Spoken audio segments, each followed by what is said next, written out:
Nous avons constaté que il y a eu un intrus qui est venu au Manidem, c'est dire qu'il est militant du Manidem, juste pour empêcher ma candidature.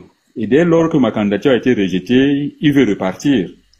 Bon, mais là, mes conseils juridiques me diront ce qu'il faut faire. Et voilà tout ce que je peux dire. Ok, donc si je comprends bien dans votre façon de parler, dans ta façon de parler, il n'est pas surpris qu'on nous dise qu'il y a un procès en cours pour X ou pour Y. On ne sait jamais. Okay. Et comme je ne suis pas juriste, et je réfléchis logiquement, maintenant les juristes peuvent traduire ma réflexion en des mots calés. Ok, d'accord. En gros, ce que Mbombo veut dire, c'est que la démission, moi j'appelle les gens par leur nom, la démission de Maurice Kamto qui a été notifiée par voie d'huissier n'est pas acceptable ou valable.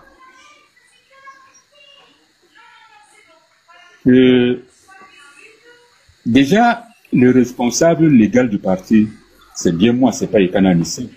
Donc il a adressé à la mauvaise personne. Voilà. S'il est vrai qu'il a été militant du Manidem, parce qu'on a rejeté ma candidature, alors il était militant du Manidem, sa démission devrait être validée par moi. Pourquoi ce n'est pas validé par moi? Ça veut dire qu'il est toujours militant du Manidem. Monsieur Mbombo, si il a été militant, si sa démission devrait être validée par vous, ça veut dire que ce n'est pas pour ma part qu'il n'a jamais été membre du Manidem, parce que c'est également votre instance qui devrait valider sa demande d'adhésion. C'est ce que je dis, qu'en ce moment-là, on a rejeté ma candidature à tort. Il faudra que ce soit réparé. C'est ce que je suis en train de dire. S'il est militant du Manidem, alors il va demeurer militant du Mandem jusqu'à ce que je le libère. S'il n'est donc pas militant du Manidem, ma candidature a été rejetée à tort. D'accord. Et c'était ça que ça veut dire qu'il devra dédommager du préjudice subi. Ah oui. D'accord. Ah oui. D'accord, je comprends. Ça veut dire qu'en clair, je résume pour ceux qui sont là, Maurice Kamto reste militant du Manidem et il partira lorsque vous aurez décidé de le libérer. Absolument. Je tiens déjà à dire que c'est un honneur pour moi, je suis le route. Et par contre, mes questions peuvent être un peu dures. Du coup, je ne vais pas m'adresser au bonbon. Je vais m'adresser à l'homme politique, président du Manidem. C'est ça que je vais vous voyer, si ça ne vous dérange pas. Je vais éviter de vous tutoyer, même si vous êtes mon père. Je vais vous voyer parce que je m'adresse vraiment à l'homme politique. Donc, dans les propos que vous avez énoncés au départ, on a l'impression que la situation qui s'est passée récemment, entraînant l'éviction du professeur Maurice Kamto, a été plus quelque chose de personnel entre vous et le président Anissé Ekani. Je vais citer quelques propos que vous avez dit. Vous avez dit que si je me trompe vraiment, vous me dites que je me suis trompé ou que j'ai mal compris. Ça, c'est aussi important. Je peux me tromper, effectivement. Vous avez dit à plusieurs reprises que vous aviez prévu de lui rendre l'appareil. Parce que au préalable, vous aviez déjà récupéré votre parti. Donc, vous attendiez le bon moment. Très bien. Donc, quand vous dites ça, on a vraiment l'impression que c'est d'abord une histoire entre hommes, de mano à mano, comme on dit au quartier. Sauf que après, vous précisez que 80% de personnes seraient contents face à 20% de mécontents de votre geste. On parle encore, je rappelle que le geste en question, c'est bien le fait que vous soyez présenté en sachant que le président Anissé Ekani avait présenté le professeur Maurice Kamto. D'où ma première question. Est-ce que votre décision de vous présenter, en plus de nuire à votre ami et collègue et ancien collègue, le président Anissé Ekani, est-ce que était un barrage au professeur Maurice Kamto? Est-ce que cette décision était un barrage au professeur Maurice Kamto? Parce que si vous faites une décision qui, selon vous, satisfait 80% des personnes, quel est l'objectif derrière donc ce barrage? Est-ce que c'était derrière ce geste? Est-ce que le geste était un barrage au professeur Maurice Kamto, en sachant que vous nous avez vous-même dit ici que en 2018, à travers le bâtonnier Akerimuna, vous avez soutenu la candidature de professeur Maurice Kamto? C'est ma première question. La deuxième, j'enchaîne, qui n'a rien à voir avec la première. Attends d'abord, répondre à la première. Ok. Bien. Alors, je ne suis pas parti chercher Maurice Kamto. S'il avait déposé sa candidature ailleurs, on ne se serait jamais rencontrés. Donc, je n'ai aucun problème avec Maurice Kamto. Et ça, je l'ai dit, que je devrais récupérer le parti. Et j'ai utilisé de la stratégie. Et quand le rapport de force ne vous est pas favorable, vous faites un repli tactique. Et en 2018-2020, c'était une période électorale. Je me suis dit, si je continue cette bagarre, je ne la gagnerai jamais. J'ai fait ce repli et en 2021, j'ai relancé et j'ai eu gain de cause en septembre.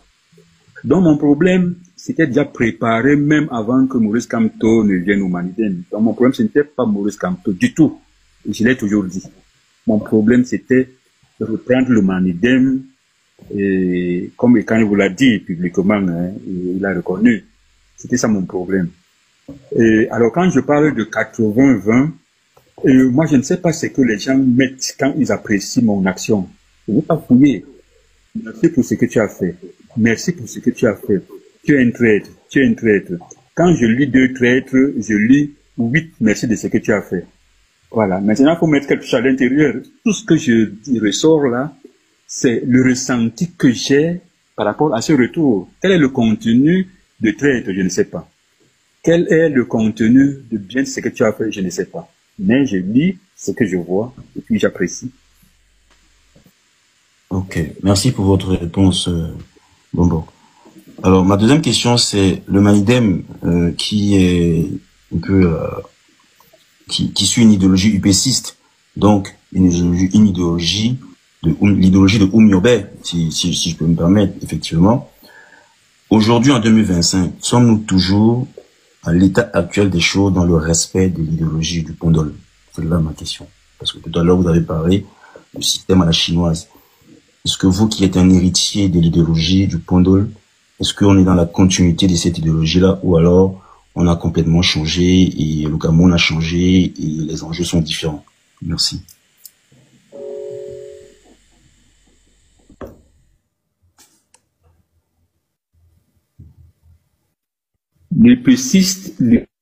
L'idéologie de l'upécisme de la population.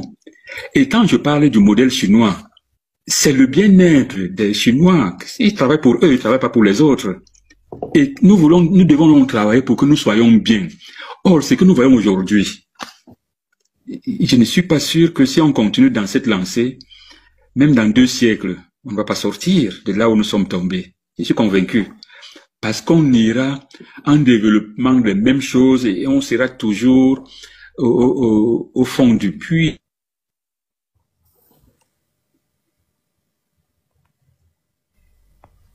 Pour que nous soyons bien, qu'est-ce qu'il faut? C'est tout.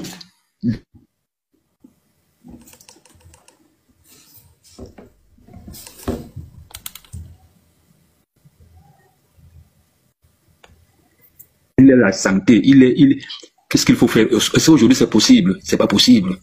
C'est tout.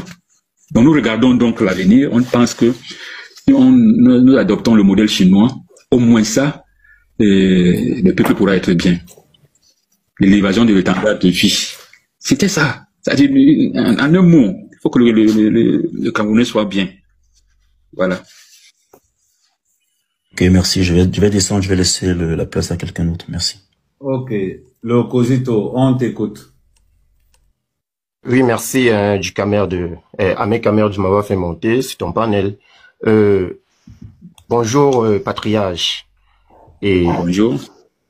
C'est un plaisir de partager ce live avec toi. Je t'appelle parce que je suis Manbassa, donc il est Patriage, il est sans web. Alors, comme il s'agit de la politique ici, je veux beaucoup plus me axer et me pencher dans la politique avec mes 2 questions.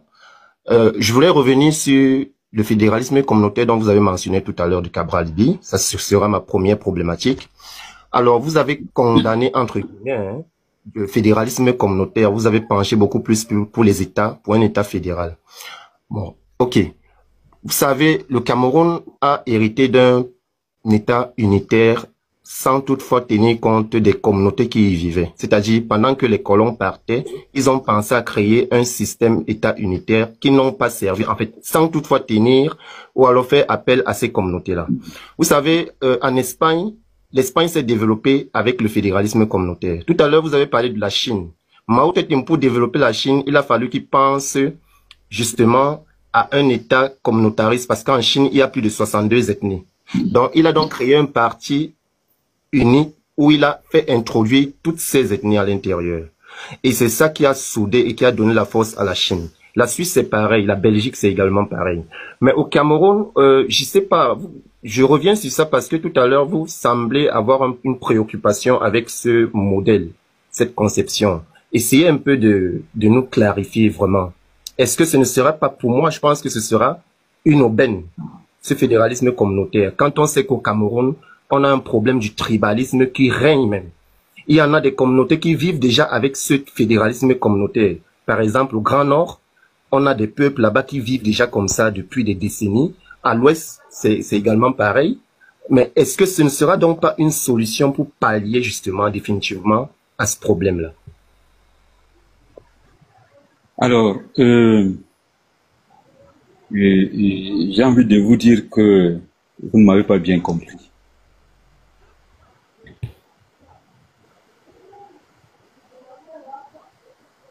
J'ai dit, la question était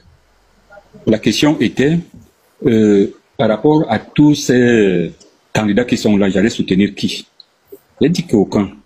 Parce que quel que soit le programme qu'on va nous présenter aujourd'hui, il ne peut pas être bien appliqué au Cameroun.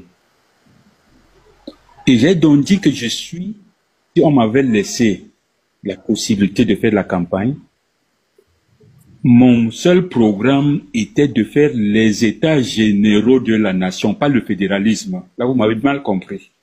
Faire les états généraux voudrait dire, quand on prend un aspect, on dit où est-ce que nous voulons aller, qu'est-ce que nous voulons faire pour, par exemple, la santé, l'éducation, ainsi de suite. Nous analysons nous-mêmes en tant que Camerounais, que pour nous, des Camerounais, avec notre façon de vivre, avec tout ce que nous connaissons de nous, ce modèle, quel est le modèle qui peut être adapté à ceci pour qu'on soit bien? C'est ça les états généraux. Quand on a donc fini de faire les états généraux, et c'est là où j'ai dit, après les états généraux, il peut se trouver que le fédéralisme communautaire qu'on apprécie aujourd'hui ne soit pas adapté à nous, par exemple. Il peut se retrouver que c'est peut-être un autre modèle qui n'existe même pas, qu'on va fabriquer par rapport à ce que nous avons constaté sur le terrain. Donc pour moi, un programme aujourd'hui qu'on a copié ailleurs, on ne peut pas le plaquer au Cameroun, parce que les données ne sont sûrement pas les mêmes. La première chose, c'est de faire des états généraux, définir donc ce que nous voulons, comment le faire et qui l'accompagner. C'est là, ça mon programme. Je crois que quand j'ai dit ça, je n'ai pas condamné le fédéralisme communautaire, je n'ai pas parlé de fédéralisme aussi. Merci beaucoup. Excuse-moi d'avoir justement fait cette erreur-là. Merci. Alors ma deuxième question, je vais revenir sur la dimension spirituelle. Vous savez, notre pays a un problème. Il est fascinant de constater comment les déclarations récentes de Dieudonné Yebga concernant Maurice Kamto offrent un terrain d'analyse politique et organisationnelle riche et complexe. Dès les premières phrases, l'énoncé « Maurice Kamto est toujours militant du Manidem. Je n'ai pas encore validé sa démission » attire l'attention. Il s'agit d'une affirmation forte qui pose immédiatement la question de l'autorité au sein des partis politiques et des procédures internes. L'idée que la démission d'un membre ne peut être considérée comme effective qu'après validation par le président national illustre une structure hiérarchique stricte où le rôle individuel est subordonné à la décision du leader. Cette déclaration n'est pas anodine, surtout dans le contexte où Maurice Kamto n'a pas été investi comme candidat pour le Manidem. Cela soulève des enjeux de pouvoir et de légitimité au sein du parti. Yebga, en affirmant que Anissé Ekan n'a pas qualité pour recevoir la lettre de démission, réaffirme son autorité exclusive. Ce type de positionnement est révélateur d'une volonté de centraliser la prise de décision et de contrôler les mouvements des militants, ce qui peut être perçu à la fois comme un souci d'ordre et de discipline, mais aussi comme un exercice de pouvoir potentiellement contestable. En analysant ces propos, il est crucial de noter le double niveau de lecture. D'une part, il y a la logique interne au parti. Un président national a le droit et la responsabilité de superviser les démissions afin d'assurer une cohérence organisationnelle et éviter les manipulations externes. D'autre part, il y a l'impact sur l'opinion publique et sur l'image du parti. Des déclarations perçues comme rigides ou autoritaires peuvent être interprétées comme un manque de démocratie interne, surtout lorsque l'on parle d'un cadre politique connu comme Maurice Kamto. Les propos de Yebga dans le panel TikTok apportent des nuances supplémentaires. La mention de un intrus qui est venu au Manidem juste pour empêcher ma candidature indique une lecture stratégique des événements. On comprend ici que chaque mouvement politique est scruté sous l'angle des intentions et des conséquences possibles. La stratégie et le timing sont mis en avant comme des éléments essentiels pour le maintien du contrôle. L'idée de repli tactique en période de désavantage, suivi d'un retour stratégique, montre un acteur politique attentif aux rapports de force et aux contextes électoraux. Cela démontre que les dynamiques internes d'un parti ne se limitent pas aux idées ou aux programmes, mais incluent aussi la manœuvre, le timing et la gestion des relations. Dans le même temps, Yebga souligne que son problème n'était pas Maurice Kamto en tant qu'individu, mais la récupération et la gestion du parti lui-même. Cette distinction est importante car elle dépolitise partiellement l'opposition interne et la ramène à une question organisationnelle. Cela montre également qu'il existe une logique de continuité et de planification dans la vie interne du parti où les décisions personnelles sont subordonnées à des considérations collectives ou stratégiques. Un autre point saillant est la question du consentement et de l'adhésion des militants. Yebga mentionne que 80% des personnes sont contents face à 20% de mécontents. Ici, nous avons une évaluation subjective de l'acceptation sociale et politique de ces actions. C'est un indicateur intéressant car il montre que l'efficacité d'une décision politique est souvent jugée non seulement par sa légalité ou son éthique, mais aussi par l'adhésion populaire et l'équilibre des opinions. Cela introduit une réflexion sur la légitimité. Une décision peut être juridiquement correcte mais politiquement contestée si elle n'est pas comprise ou acceptée par la majorité. Enfin, la partie du discours qui aborde l'idéologie et le modèle de développement, comme le modèle chinois, ajoute une dimension comparative et prospective à l'analyse.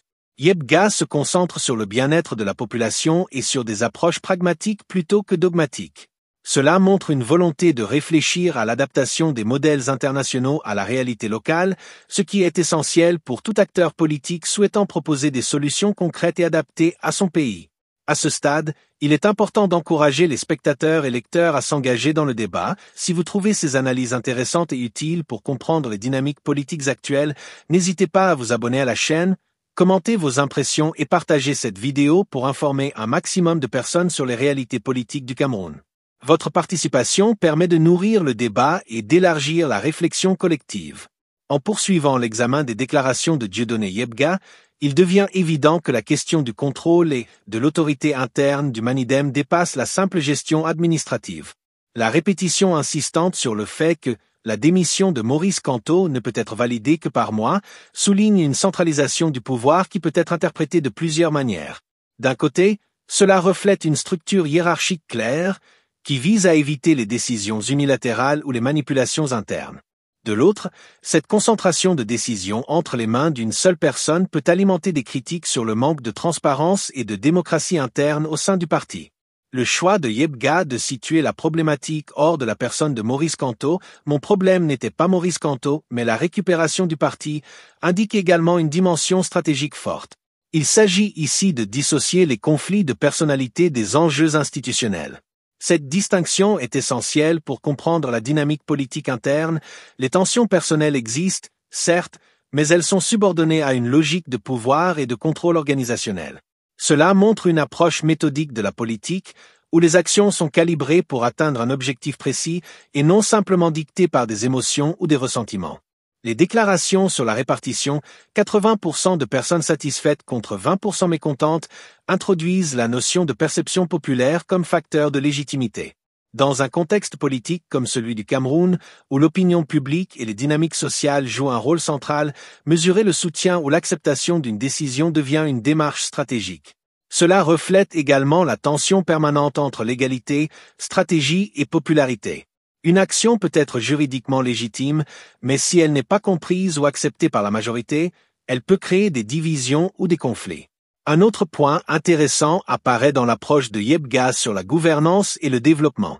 Il évoque l'idée de s'inspirer du modèle chinois pour améliorer le bien-être des Camerounais en insistant sur le pragmatisme plutôt que sur le dogmatisme. Cette référence met en lumière une volonté d'adapter les pratiques étrangères aux réalités locales, ce qui est un indicateur de réflexion stratégique et prospective. Cela montre également que, malgré les tensions internes au parti, la réflexion sur le développement national reste présente et structurée autour d'objectifs concrets, la santé, l'éducation et le bien-être général de la population. L'analyse des propos sur le fédéralisme communautaire est particulièrement pertinente. Yebga insiste sur la nécessité de commencer par des états généraux de la nation avant d'adopter un modèle importé. Cette approche pragmatique, qui consiste à réfléchir à partir de la réalité locale plutôt que de copier un modèle étranger, met en avant la complexité de la gouvernance dans un pays multiethnique comme le Cameroun.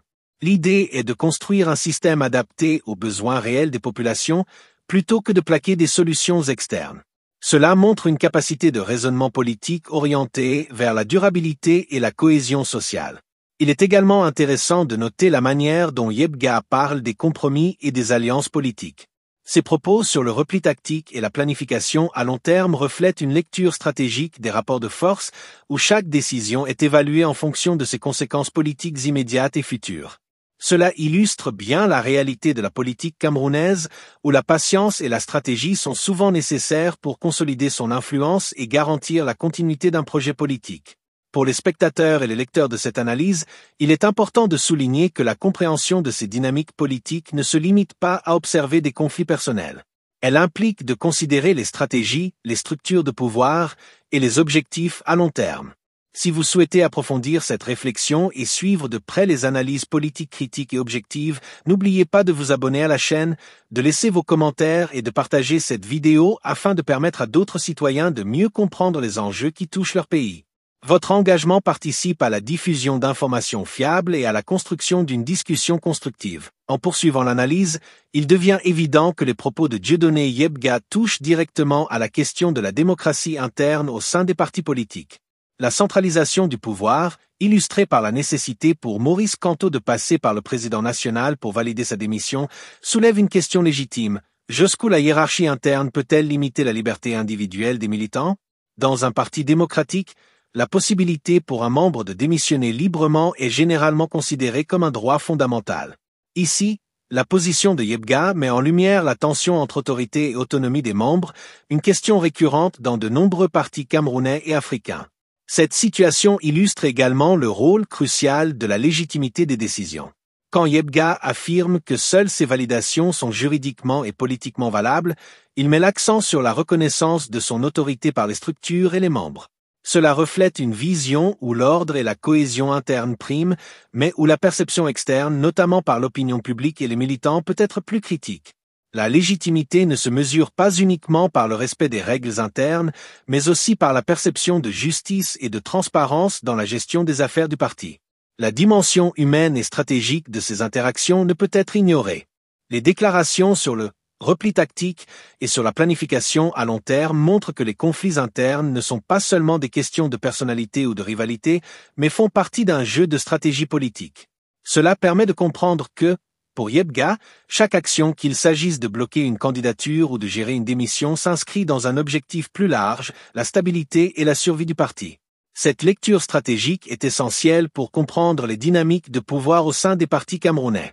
Un autre aspect intéressant de cette analyse est la référence à l'acceptation sociale des décisions. La mention du ratio, 80% de personnes satisfaites contre 20% mécontentes, montre l'importance de l'opinion des militants et des sympathisants. Même si une décision est conforme aux règles internes, son efficacité politique dépend de la perception qu'en ont les membres et le public. Cette tension entre règles formelles et perception sociale est un point clé pour comprendre les défis de la gouvernance interne et la manière dont les dirigeants politiques doivent naviguer entre autorité et adhésion populaire. La réflexion de Yebga sur les modèles de développement, en particulier le modèle chinois, mérite également une attention particulière. En se concentrant sur le bien-être de la population, il introduit une vision pragmatique où l'objectif n'est pas seulement de suivre un modèle étranger, mais de l'adapter aux réalités locales. Cette approche illustre la nécessité d'une politique orientée sur les résultats, où les décisions sont évaluées sur leur capacité à améliorer concrètement la vie des citoyens. Elle met aussi en évidence un contraste intéressant avec la politique camerounaise traditionnelle, souvent marquée par des pratiques plus centrées sur le pouvoir et l'influence personnelle que sur le bien-être collectif. La question du fédéralisme communautaire, évoquée dans les déclarations, apporte une autre dimension à cette analyse. Yebga propose de commencer par des états généraux de la nation pour définir un modèle politique adapté aux réalités locales avant de s'inspirer d'exemples étrangers. Cette démarche démontre un souci de pragmatisme et d'adaptation. Plutôt que d'imposer un système importé, il s'agit de construire une solution qui corresponde réellement aux besoins du Cameroun. Cela reflète une réflexion stratégique sur la gouvernance qui prend en compte la diversité culturelle et sociale du pays. Pour conclure cette partie, il est clair que les déclarations de Dieudonné Yebga offrent une opportunité unique de réfléchir à la complexité de la politique camerounaise, où les enjeux de pouvoir, de légitimité, de stratégie et de bien-être des populations sont intimement liés. Ces propos montrent que la politique n'est pas uniquement un jeu de rivalité personnelle, mais un système où les décisions, la planification et la perception collective interagissent pour façonner l'avenir du parti et du pays. Pour tous ceux qui souhaitent continuer à suivre ces analyses détaillées et à mieux comprendre la politique camerounaise, il est essentiel de s'abonner à la chaîne, de laisser vos commentaires et de partager cette vidéo. Votre participation permet non seulement d'élargir le débat, mais aussi de favoriser une meilleure compréhension collective des enjeux politiques actuels. Chaque partage contribue à informer et sensibiliser davantage de citoyens sur les réalités et les défis du Cameroun.